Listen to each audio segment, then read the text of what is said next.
Are North Africa about to dominate football? For the first time in World Cup history, four North African teams have qualified for the World Cup, and those teams are Algeria, Morocco, Egypt, and Tunisia. Libya were also extremely close to the qualifying rounds, but just about missed out. Half of the African teams that have qualified for the World Cup are North African countries. Morocco also just won the Under 20s World Cup and recently went to the semi finals of the World Cup. Is this where we see a change in dominant international teams? Let's dive into it. I want to start off by saying I wouldn't get too carried away, but North African teams are improving. Let's start with Algeria first. Algeria have been grouped in the last two AFCONs and missed out on qualification against Cameroon for the 2022 World Cup.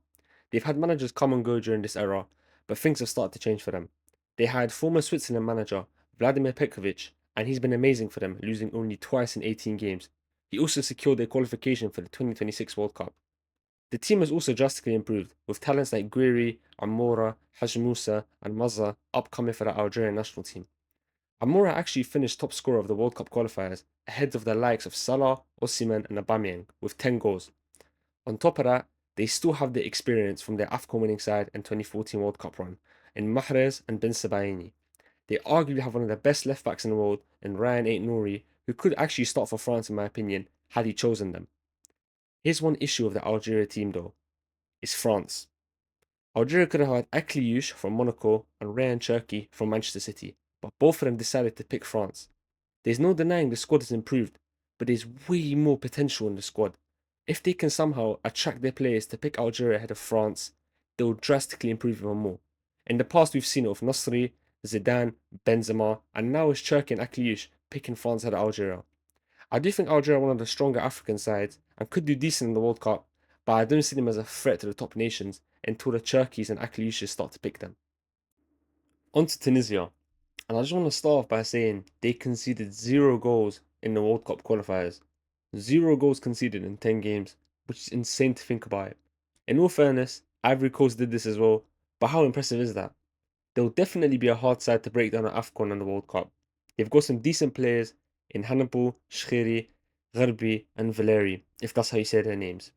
Goals are not an issue for this side as well. They scored 22 goals in the qualifying stages for the World Cup. However, the issue with Tunisia's team is that they lack high quality players. They have decent players, but when I look at the African teams who have qualified so far, I see game changers in every team except Tunisia. I struggle to pick out a player who could change a game by himself. For example, Senegal have Njai, Algeria have Gueri, Ivory Coast have Ahmad, Morocco have Brahim Diaz, and etc. Defensively, Tunisia might be the best out of all those teams listed, but that's down to the manager's tactics and how compact they are. I think they'll do decent in AFCON, but for the World Cup, I see them struggling and getting knocked out of the group. They are an underrated side and have improved since the last World Cup, so they definitely shouldn't be underestimated, but I don't think they get out of the World Cup group stages. On to Egypt. They arguably have the best duo out of the African teams in Salah and Marmoush. Arguably the best African player in the world in Mohamed Salah, but right now his form is a bit shaky, so I don't know if you can say that. The positives are there though. The team has improved a lot since the last AFCON. They're more compact at the back, only conceding 2 in 10 games. Impressive, not as impressive as Tunisia who conceded 0. I still can't understand that by the way, but it's good. The tactical setup is way better than previous years. It allows Salah and Marmoush to thrive, not worry about tracking back, as they have cover in the midfield behind them.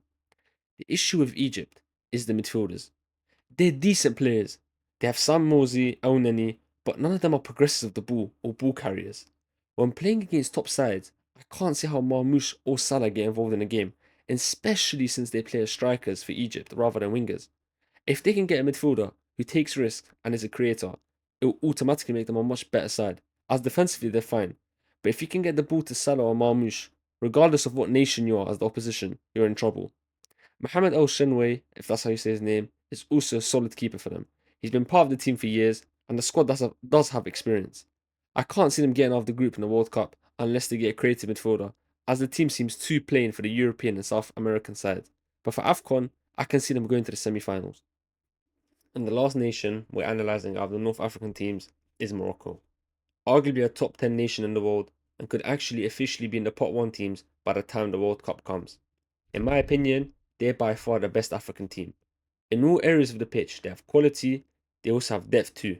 A solid goalkeeper in Bono, Hakimi and Mazraoui as the fullback options, Aguero in defence for them, Brahim Diaz, El Khanous, Amrabat in midfield, and then attack Saibari, Igaman, and Nasiri. I'm not saying that's the starting 11, by the way. I'm just listing you options they've got. Their team is by far better than the 2022 World Cup side, and they've kept the manager as well, and the core of the squad. They have a lot of technically gifted players who are nightmares to defend against. Their depth is also a huge factor compared to the other African teams, who have a strong/decent starting 11, but Morocco have a strong bench too, unlike the others. Also for the future, it looks promising. Their under-20s just won the under-20s World Cup, and we've seen in the past the youth squads that win international tournaments have at least 3 to 4 quality players who make it to the top level. Their best player, arguably Ziyech, hasn't even been part of the squad in recent months. There is a chance he doesn't get picked for AFCON and World Cup, but he has recently just signed for a team in Morocco. I think Morocco win AFCON, they have home advantage too, and for the World Cup, I can see them reaching the semis again. Now let's rate all the North African teams that I've mentioned in this video, the 4 of them. Number 1, the best, is Morocco. We've already talked about why. Now number 2 is a bit of a difficult one, and it may be controversial. I know Egypt have the better players, well, not better players actually, they have the superstars in Marmoush and Salah, of course.